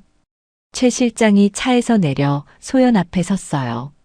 그리고 아무 말 없이 깊이 고개를 숙였습니다. 오래, 아주 오래 그렇게 있었어요. 미안하다는 말보다 그 고개 숙임이 더 많은 것을 담고 있었습니다. 최 실장이 데려간 곳은 병원 근처 낡은 국밥집이었어요. 허름한 플라스틱 의자에 앉자마자 두꺼운 뚝배기가 나왔습니다. 소연은 숟가락을 들었어요. 뜨거운 국물이 입안에 들어오는 순간 목이 메었습니다. 뚝배기를 두 손으로 감쌌어요. 손바닥 가득 온기가 번졌습니다. 사흘 동안 차가운 병실 바닥만 짚었던 손이었어요. 병원 복도 타일의 냉기, 유리창 표면의 서늘함, 결박 뒤의 딱딱함, 그것뿐이었던 사흘이었습니다. 그 손에 이 뚝배기의 온기가 닿자 가슴 깊은 곳에서 무언가가 천천히 풀리는 것 같았어요. 소연은 눈물이 날 것 같아 고개를 숙였습니다. 뚝배기 안 국물에 소연의 눈물이 한 방울 떨어졌어요. 최 실장은 모른 척 수저를 들었습니다. 그것이 이 사람의 방식이었어요. 최 실장이 조용히 말했습니다. 이제부터가 진짜 시작입니다, 대표님. 소연은 대답 대신 국물을 한 번 더 마셨습니다. 하지만 눈빛이 달랐어요. 사흘 전의 눈빛이 아니었습니다. 최 실장이 테이블 위에 노트북을 펼쳤어요. 화면에 계좌 이체 내역이 떴습니다. 7년 전 사고 직후 차학수가 차명 계좌로 거액을 송금한 기록이었어요. 수신 계좌의 명의자 이름을 최 실장의 손가락이 짚었습니다. 박씨, 전직 사고 처리 기사였어요. 소연의 숟가락이 뚝배기 안에서 멈추었습니다.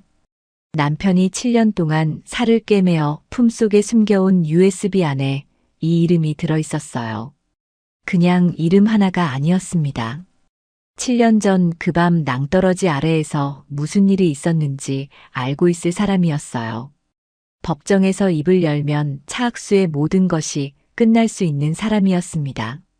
소연은 화면에서 눈을 떼지 않았어요.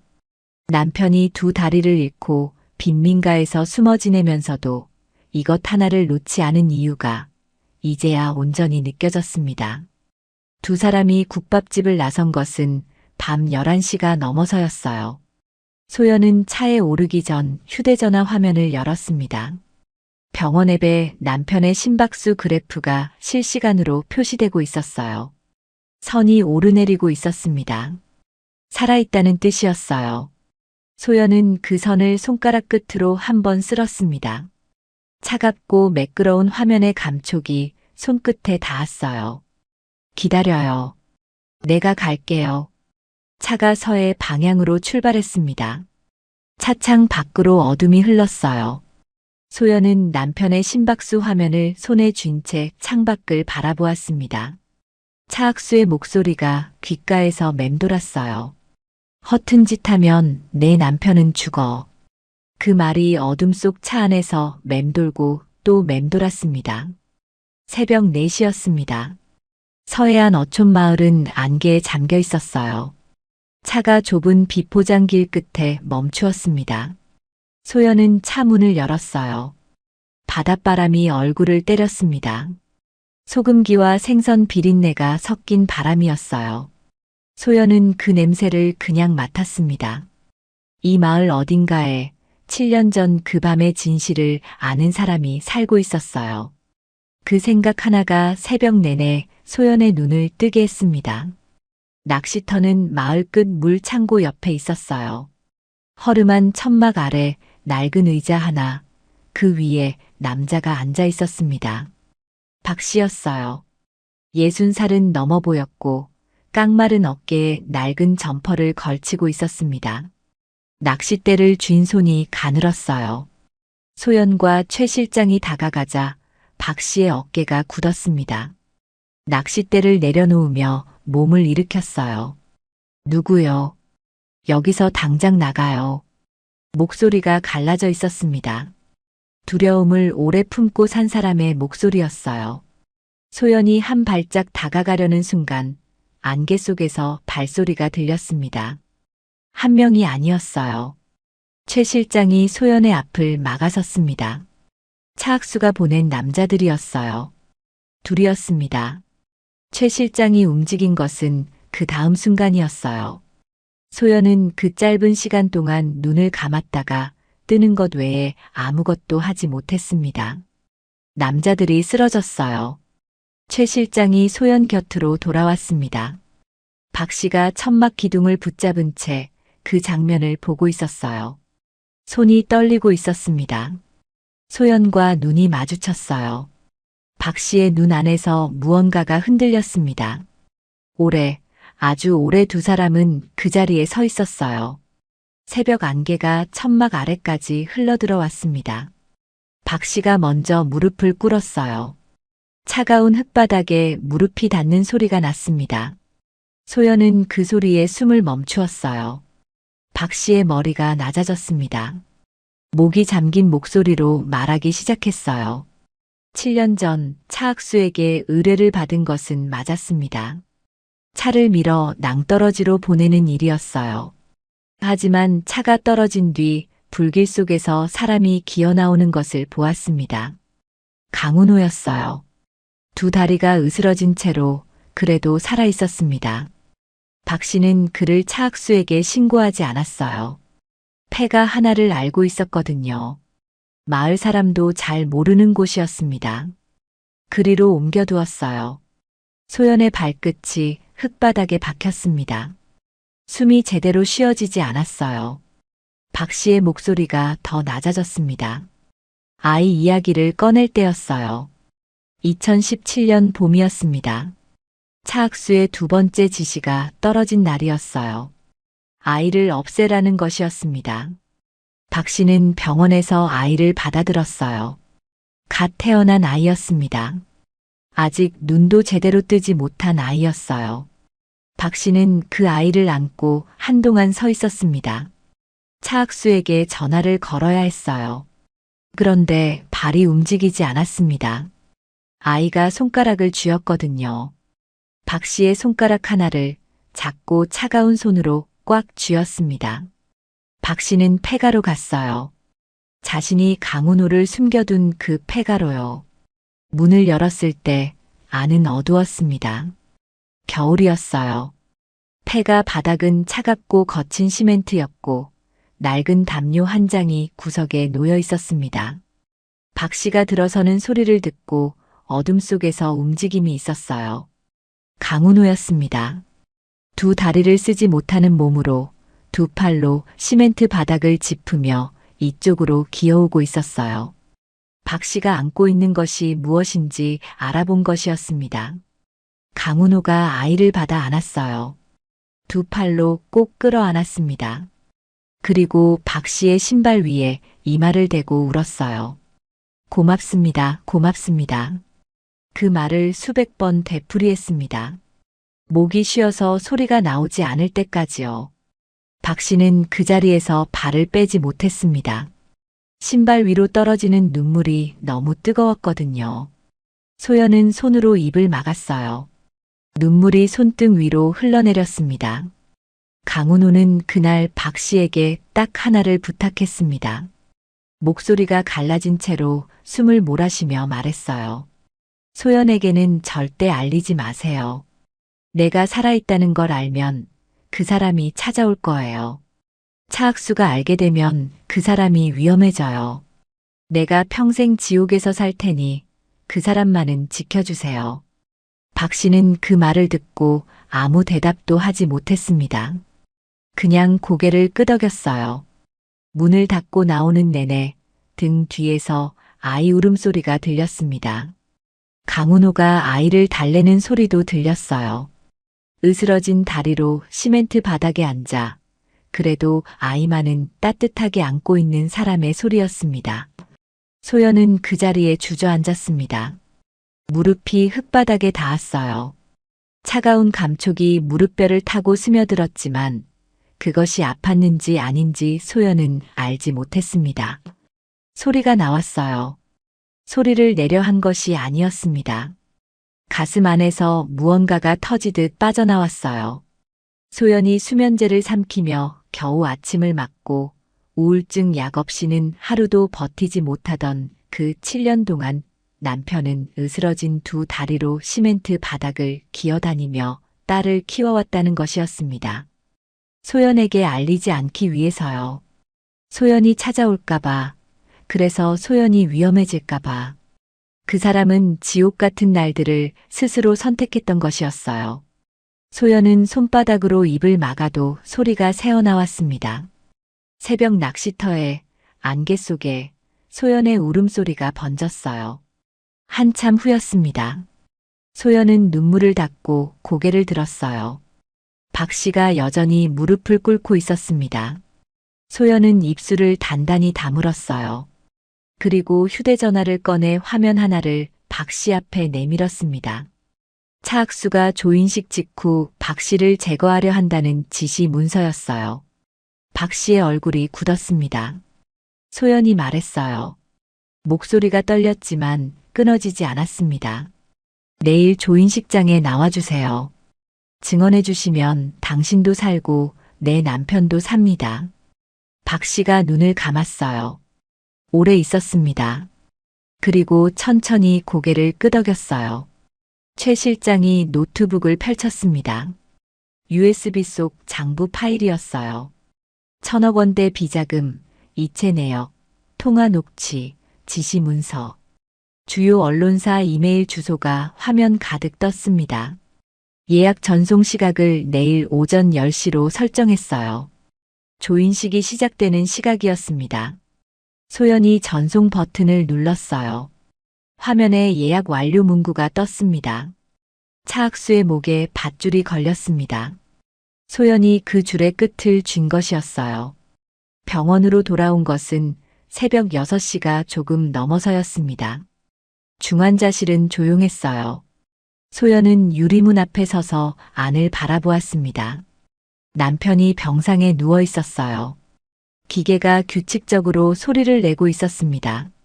소연은 유리문을 밀고 들어갔어요. 간호사가 제지하려다 소연의 얼굴을 보고 멈추었습니다. 소연은 남편의 병상 옆에 앉았어요. 남편의 손을 두 손으로 감쌌습니다. 차가웠어요. 하지만 맥박이 느껴졌습니다. 소연은 그 맥박을 손끝으로 느끼며 남편의 귀 가까이 입을 가져갔어요. 여보, 우리 지우 잘 있어. 당신이 지킨 우리 딸, 이제 내가 지킬게. 목소리가 떨렸습니다. 하지만 끝까지 말했어요. 그때 최 실장이 병실 문을 빠르게 두드렸습니다. 소연은 남편의 손을 한 번 더 꽉 쥐었어요. 그리고 일어섰습니다. 복도에 발소리가 들렸어요. 차악수의 수아들이었습니다. 최 실장이 소연의 팔을 잡아 끌었어요. 두 사람은 비상구 쪽으로 달렸습니다. 안개가 아직 걷히지 않은 새벽이었어요. 그 안개 속으로 두 사람이 사라졌습니다. 근처 찜질방 화장실이었어요. 소연은 세면대 앞에 섰습니다. 거울에 얼굴이 비쳤어요. 머리가 헝클어져 있었고 눈밑이 거뭇거뭇했습니다. 며칠째 제대로 씻지 못한 얼굴이었어요. 소연은 그 얼굴을 한동안 바라보았습니다. 손을 들어 거울 위에 손바닥을 짚었어요. 차가운 유리의 감촉이 손바닥에 닿았습니다. 소연은 작게 말했어요. 이제 약 같은 거 필요 없어. 나한텐 당신이랑 지우가 있잖아. 거울 속 눈빛이 달랐습니다. 그 눈은 소연이 7년 동안 한 번도 본 적 없는 자신의 눈이었어요. 위 세 가지 지침이 제대로 반영되지 않은 부분을 집중 보완해서 전면 제작성했습니다. 글로벌 매각 조인식장 안은 눈이 부실 만큼 환했습니다. 샹들리에 불빛이 흰 테이블보 위에서 반짝였고 각국에서 온 외빈들이 삼삼오오 모여 유리잔을 부딪혔어요. 중계 카메라가 단상을 비추고 있었습니다. 전 세계로 송출되는 생방송이었어요. 이때까지만 해도 이 자리에 있던 누구도 오늘이 어떻게 끝날지 짐작조차 하지 못했습니다. 차악수가 단상 위에 섰습니다. 반백의 머리를 단정하게 넘기고 맞춤 양복 위에 행커치프를 꽂은 그 모습이 이 자리의 주인공처럼 보였어요. 마이크를 잡는 손에 망설임이 없었습니다. 7년 동안 공들여 쌓아온 자리였으니까요. 오늘은 이 호텔이 새롭게 태어나는 날입니다. 우레 같은 박수가 쏟아졌습니다. 통역 이어폰을 낀 외빈들이 고개를 끄덕였어요. 플래시가 터졌습니다. 차악수의 입꼬리가 천천히 올라갔어요. 소연은 그 미소를 알고 있었습니다. 무언가를 완전히 손에 넣었다고 확신하는 사람의 얼굴이었어요. 7년 전 남편의 장례식장에서도 격리 병실 복도에서도 저 미소를 보았습니다. 오늘이 마지막이 될 거라는 걸 그는 꿈에도 몰랐겠지요. 바로 그때였습니다. 행사장 뒷문이 열렸어요. 또가. 굽 높은 구두 소리가 대리석 바닥 위에서 또렷하게 울려 퍼졌습니다. 사람들의 시선이 일제히 뒷문으로 쏠렸어요. 검은 롱드레스를 입은 여자가 걸어오고 있었습니다. 상복처럼 짙은 검정이었어요. 장식 하나 없이 단순한 선이었지만 그 때문에 오히려 걸어오는 사람이 더 선명하게 보였습니다. 최 실장이 한 발 뒤에서 조용히 따라왔어요. 소연이었습니다. 격리 병실에서 나온 지 이틀도 채 되지 않았어요. 하지만 소연의 얼굴에는 그 흔적이 없었습니다. 정확히는 감추었어요. 입술을 가볍게 깨물고 허리를 곧게 편 채 시선은 오직 단상 하나만 향하고 있었습니다. 손에는 아무것도 들지 않았어요. 가슴 안쪽 드레스 안에 손가락 두 마디만 한 만년필 하나만 품고 있었습니다. 묘하게도 그 만년필이 오늘따라 유난히 뜨겁게 느껴졌어요. 버텨야 해. 오늘 하루만 버티면 돼. 소연의 두 다리가 그 말을 반복하며 앞으로 나아갔습니다. 술렁임이 퍼졌어요. 외빈들이 고개를 돌렸습니다. 단상 위의 차악수가 멈추었어요. 눈이 가늘어졌습니다. 소연과 눈이 마주치는 순간 그 여유롭던 미소가 아주 잠깐 파르르 떨렸어요. 그것을 소연은 놓치지 않았습니다. 차악수가 단상에서 내려왔어요. 천천히 아무렇지 않은 척 걸어와 소연의 옆에 섰습니다. 그리고 오른손을 소연의 어깨 위에 올렸어요. 사람들 눈에는 반가운 인사처럼 보였을 거예요. 하지만 손가락이 어깨뼈를 파고들었습니다. 소연은 표정을 움직이지 않았어요. 차학수가 귀에 대고 낮게 말했습니다. 입술이 거의 움직이지 않았어요. 조용히 사인하고 꺼져. 안 그러면 오늘이 내 가족 제삿날이야. 숨결이 귀 안쪽까지 스며드는 것 같았습니다. 어깨를 짓누르는 손의 힘이 더 세졌어요. 소연의 손끝이 떨렸습니다. 이 손이 7년 전 남편의 차를 낭떠러지로 보냈다는 것을 소연은 알고 있었어요. 이 손이 갓난아이를 빼앗아 죽이려 했다는 것도 알고 있었습니다. 가슴 안쪽에서 뜨거운 것이 치밀어 올랐어요. 하지만 지금은 아니었습니다. 아직은요. 네. 짧게 대답했습니다. 차학수의 손이 어깨에서 떨어졌어요. 단상 위로 올라갔습니다. 계단을 한 칸씩 밟을 때마다 심장이 쿵쿵 울렸어요. 마이크 앞에 섰습니다. 정면에 카메라가 있었어요. 붉은 점이 깜빡이고 있었습니다. 소연은 그 붉은 점을 바라보며 천천히 숨을 들이쉬었어요. 눈을 한번 감았다가 떴습니다. 남편의 얼굴이 스쳐 지나갔어요. 비닐하우스 흙바닥 위에서 뼈만 남은 채 쓰러져 있던 그 뒷모습이었습니다. 지우의 얼굴도 스쳐 지나갔어요. 두 뺨에 보조개를 쏙 파이게 하며 울고 있던 그 얼굴이었습니다.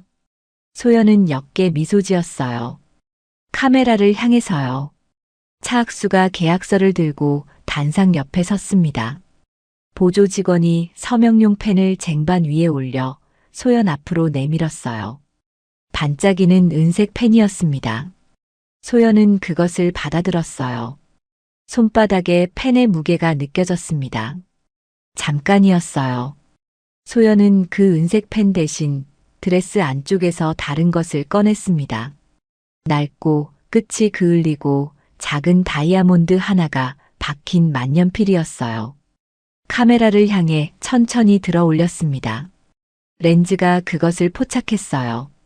전 세계 화면에 그 만년필이 잡혔습니다. 차학수의 눈이 가늘어졌어요. 그 눈 안에서 무언가가 빠르게 움직이는 것이 보였습니다. 이때까지만 해도 차학수는 아직 막을 수 있다고 생각했을 거예요. 소연은 손에 쥐었던 은색 서명용 펜을 차학수 쪽으로 던졌습니다. 펜이 허공을 가르고 날아가 차학수의 왼쪽 뺨을 스쳤어요. 차학수의 얼굴이 굳었습니다. 행사장이 순식간에 조용해졌어요. 외빈들이 숨을 참았습니다. 카메라가 소연의 얼굴을 클로즈업했어요. 소연이 마이크를 잡았습니다. 그 손이 이번에는 떨리지 않았어요. 이 자리는 매각식이 아닙니다. 소연의 목소리가 행사장 천장까지 울려 퍼졌습니다. 통역기가 돌아가기 시작했어요. 외빈들이 고개를 들었습니다. 차학수 부회장의 살인과 영아, 유기 범죄를 고발하는 자리입니다. 침묵이 내려앉았습니다. 두꺼운 담요처럼 행사장 전체를 눌러버린 침묵이었어요. 누구 하나 움직이지 않았습니다. 잔을 들었던 손도, 펜을 쥐었던 손도 그 자리에서 굳어버렸어요. 차학수의 얼굴이 새하얗게 변했습니다. 1초가 지났어요. 그가 고함을 질렀습니다. 저 미친년을 당장 끌어내. 보안 요원들이 달려들었어요. 하지만 최 실장이 먼저였습니다. 요원들 앞을 몸으로 막아섰어요. 그의 뒤로 낯익은 얼굴들이 하나둘 나타났습니다. 이 호텔이 처음 문을 열었을 때부터 자리를 지켜온 원로 경호원들이었어요. 그들이 팔을 벌려 통로를 막아섰습니다. 요원들과 경호원들이 마주보며 대치했어요. 차학수의 얼굴에 땀이 맺혔습니다. 기름진 여유로움은 이미 사라진 지 오래였어요. 그가 직접 단상을 향해 걸어오기 시작했습니다. 양복 소매를 걷어붙이며 눈이 뒤집혀 있었어요. 소연을 향해 손을 뻗었습니다. 바로 그때였어요. 행사장 메인 스크린이 꺼졌습니다. 그리고 다시 켜졌어요. 차학수의 손가락이 소연의 목에 닿기 직전 스크린 전체를 가득 채운 영상이 흘러나오기 시작했습니다. 외빈들의 시선이 일제히 스크린으로 향했어요. 차학수의 손이 허공에서 멈추었습니다. 그의 입술이 파르르 떨렸어요. 스크린 속 목소리는 분명했습니다. 차학수 자신의 목소리였어요. 7년 전 어두운 밤 전화기 너머로 누군가에게 지시를 내리던 그 목소리가 행사장 천장을 가득 채웠습니다. 전 세계 카메라가 그 순간을 놓치지 않았어요. 차학수는 그제야 깨달았습니다. 자신이 무엇을 놓치고 있었는지를요. 바로 작성하겠습니다. 외빈들이 통역 이어폰에 손을 갖다 댔어요. 내용을 확인하는 순간 여기저기서 숨을 들이켜는 소리가 들렸습니다. 소연은 단상 위에서 그 소리를 들으며 손바닥에 힘을 꽉 주었어요. 손톱이 손바닥 살을 파고들었지만 그 아픔보다 가슴 안쪽에서 끓어오르는 것이 훨씬 더 뜨거웠습니다. 스크린 꺼, 당장 꺼버려. 차학수의 고함이 행사장을 흔들었어요. 보안 요원 2명이 방송 장비 쪽으로 달려갔습니다. 하지만 방송 송출실 문은 잠겨 있었어요. 최 실장이 1시간 전부터 그 안에 자리를 잡고 시스템을 완전히 잠가두었거든요. 요원들이 문을 두드리고 발로 차고 어깨로 들이받았지만 문은 꿈쩍도 하지 않았습니다. 스크린은 멈추지 않았어요. 차학수의 두 눈이 카메라를 향했다가 스크린을 향했다가 다시 출구를 향해 빠르게 움직였습니다. 어디로도 달아날 수 없었어요. 행사장 곳곳에서 외신 기자들의 손가락이 바쁘게 움직였습니다. 노트북 화면을 통해 영상이 실시간으로 송출되고 있었어요. 카메라 렌즈가 스크린을, 차학수의 얼굴을, 단상 위에 선 소연을 번갈아 비추었습니다. 차학수가 카메라를 향해 한 발 내딛었다가 그 발이 허공에서 멈추었어요. 렌즈가 그 장면을 그대로 담았습니다. 스크린 영상이 바뀌었어요. 철거촌이었습니다. 어두운 밤을 적외선으로 담은 영상이었어요. 굴착기가 비닐하우스를 짓누르고 용역들이 새 파이프를 휘두르는 장면이 생생하게 펼쳐졌습니다. 그리고 화면 한켠 차 안에 앉아 창밖을 내다보며 손짓하는 남자의 실루엣이 보였어요. 목소리가 흘러나왔습니다. 다 밀어. 안에 있는 거 신경 쓰지 마. 차학수의 목소리였습니다. 소연은 단상 위에서 차학수를 내려다보았어요. 멀리서 보아도 알 수 있었습니다. 기름진 여유로움이 얼굴에서 빠져나가고 있었어요. 입술이 달싹였지만 아무 소리도 나오지 않았습니다. 7년 동안 단 한 번도 흔들리지 않던 그 얼굴이 지금 이 순간 무너지고 있었어요.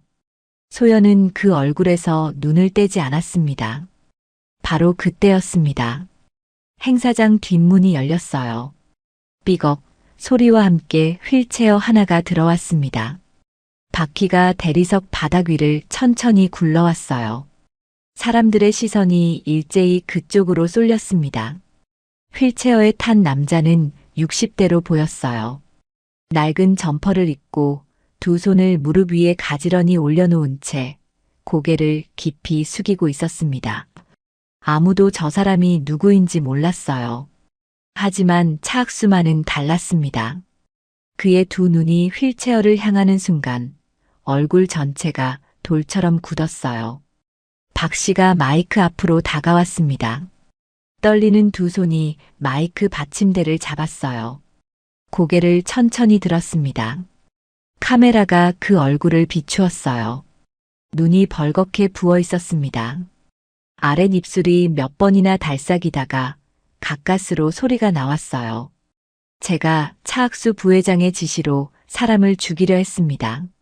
목소리가 갈라졌어요. 하지만 분명했습니다. 7년 전 그분의 차를 낭떠러지로 밀었습니다. 그리고 갓난아이를 없애라는 지시를 받았어요. 박 씨의 두 눈에서 눈물이 흘렀습니다. 닦지 않았어요. 두 손이 받침대를 붙잡은 채 가늘게 떨리고 있었거든요. 소연은 단상 위에서 그 모습을 바라보며 입술을 깨물었습니다.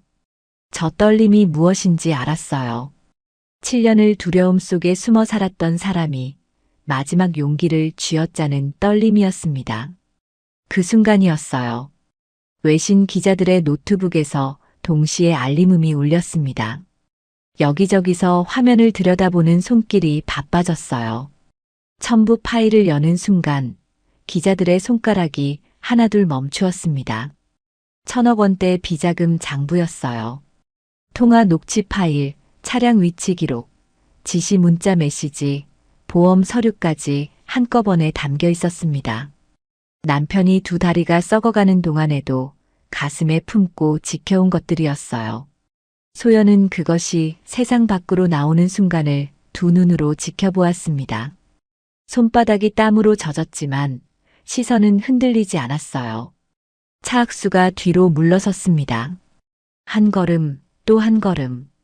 단상 모서리에 등이 닿았어요. 더 이상 물러설 곳이 없었습니다. 외빈 한 명이 자리에서 일어섰어요. 손에 들고 있던 계약서를 반으로 접었다가 한 번 더 접었습니다. 그리고 그것을 차학수 쪽을 향해 던졌어요. 그것을 시작으로 여기저기서 계약서 찢기는 소리가 났습니다. 바스락, 바스락. 그 소리가 박수 소리보다 크게 울렸어요. 연회장이 아수라장이 되었습니다. 의자 밀리는 소리, 언성을 높이는 외국어들, 카메라 셔터 소리가 뒤엉켰어요. 그 소란 속에서 행사장 연문이 열렸습니다. 정장 차림의 수사관들이 들어왔어요. 최 실장이 미리 연락해둔 사람들이었습니다. 그들은 주저하지 않았어요. 단상 쪽으로 곧장 걸어갔습니다. 차학수의 목에 핏대가 섰어요. 목소리가 갈라졌습니다. 내가 누군지 알아. 당신들이 감히. 말이 끊겼어요. 수사관이 차학수의 왼팔을 잡았습니다. 다른 수사관이 오른팔을 잡았어요. 차학수가 발버둥 쳤습니다. 맞춤 양복 소매가 구겨졌어요. 딸깍. 수갑이 채워졌습니다. 그 짧은 소리 하나가 소연의 귓속에서 오래 울렸어요. 차학수가 끌려나가기 시작했습니다. 소연이 단상에서 내려와 앞으로 걸어 나갔어요. 수사관들 사이에서 두 팔이 잡힌 채 질질 끌려오는 차학수와 눈이 마주쳤습니다. 차학수의 눈에 아직 불꽃이 남아 있었어요. 소연은 흔들리지 않았습니다. 두 발이 바닥에 단단히 닿아 있었어요. 소연이 천천히 입을 열었습니다. 목소리가 낮고 차가웠어요. 작은 아버지, 죽음보다 더한 지옥을 이제부터 보게 될 거예요.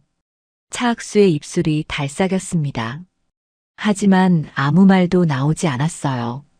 수사관들이 그를 문 밖으로 끌고 나갔습니다. 문이 닫혔어요. 소연은 그 자리에 섰습니다. 움직이지 않았어요. 가슴 안쪽에서 무언가가 스르르 내려앉는 것이 느껴졌습니다. 7년 동안 짓눌려 있던 바위 덩어리가 천천히 굴러 떨어지는 것 같았어요. 두 눈을 감았습니다. 뜨거운 것이 볼을 타고 흘렀어요. 닿지 않았습니다. 행사장 어딘가에서 박수 소리가 시작되었어요. 한 명이었습니다. 그리고 2명, 3명. 소연은 눈을 뜨지 않은 채 그 소리를 들었어요. 가슴 깊은 곳에서 처음으로 정말 오랜만에 따뜻한 것이 차올랐습니다. 이제 가야 할 곳이 있었어요. 행사장 문이 열렸습니다. 지우였어요. 복도 저 끝에서 작은 발이 대리석 바닥을 밟으며 걸어오고 있었습니다. 최 실장이 휠체어를 밀었고 그 옆에서 지우가 아빠의 손을 두 손으로 꼭 쥔 채 따라왔어요. 소연은 행사장 입구에 서서 그 모습을 바라보았습니다. 다리가 먼저 움직였어요. 뛰었습니다. 굽 높은 구두가 대리석 바닥을 세게 두드렸지만 소연의 귀에는 들리지 않았어요. 오직 저 멀리서 굴러오는 바퀴 소리만이, 작은 발소리만이 들렸습니다. 지우가 소연을 발견하는 순간 달려왔어요. 소연은 그 자리에서 무릎을 꺾고 쭈그려 앉았습니다. 지우가 소연의 품으로 뛰어들었습니다. 두 팔로 아이를 껴안는 순간 아이의 등에서 열기가 전해졌어요. 병원 소독약 냄새가 코끝을 찔렀지만 그 냄새 깊은 곳에 아이의 체온이 살아있었습니다. 소연의 두 팔에 저절로 힘이 들어갔어요. 눈물이 아이의 머리카락 위로 떨어졌습니다. 그때 휠체어 바퀴 소리가 가까워졌습니다. 소연은 지우를 안은 채 고개를 들었어요. 남편이 눈앞에 있었습니다. 숨이 목 안에서 걸렸어요. 7년이었습니다.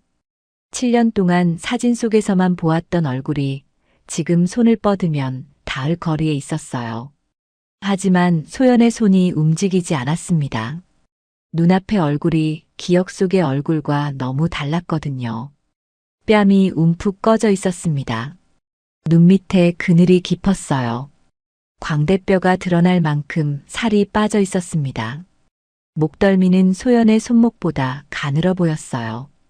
이 사람이 7년 동안 얼마나 굶었는지, 얼마나 아팠는지 그 세월이 저 얼굴 위에 고스란히 새겨져 있었습니다.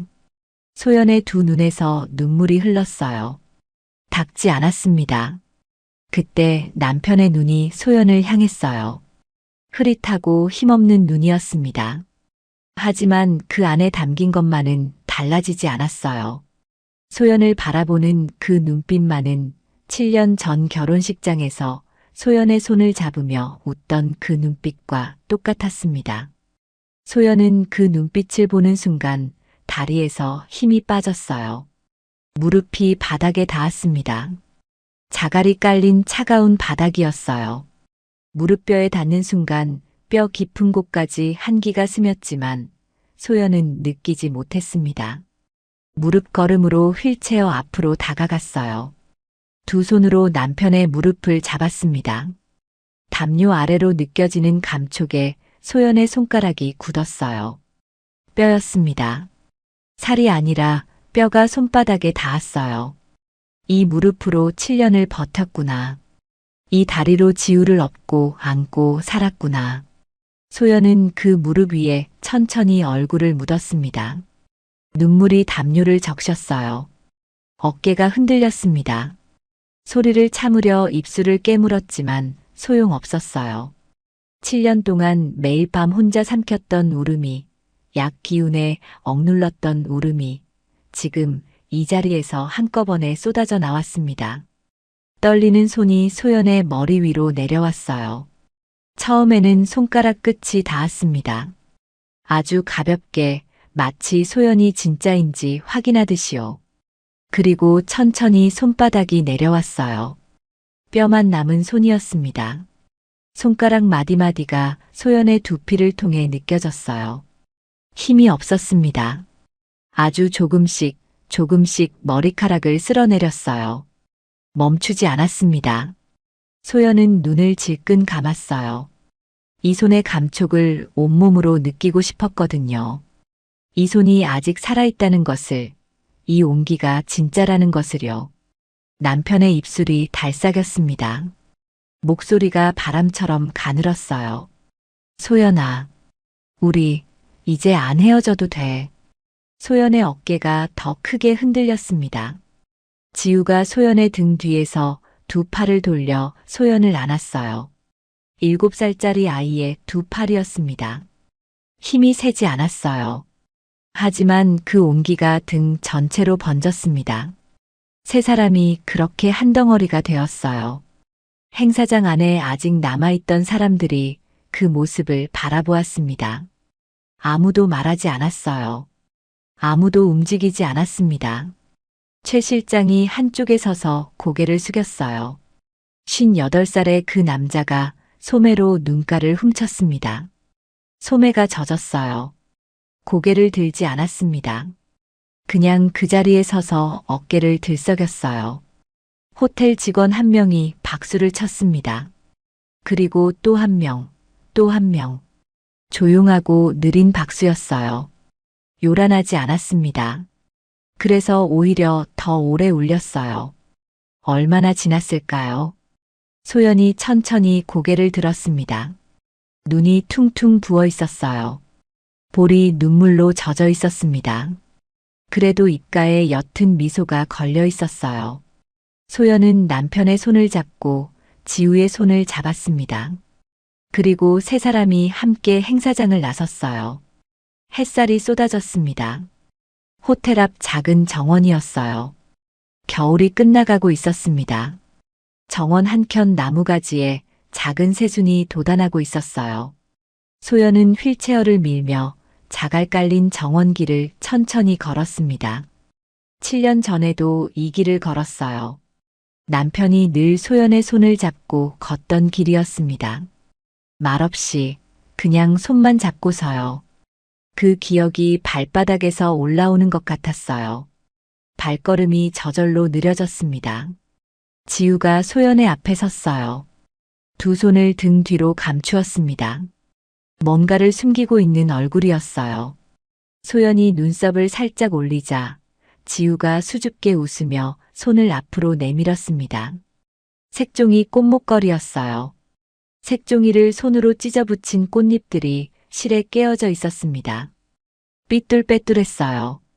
꽃잎 크기도 제각각이었습니다.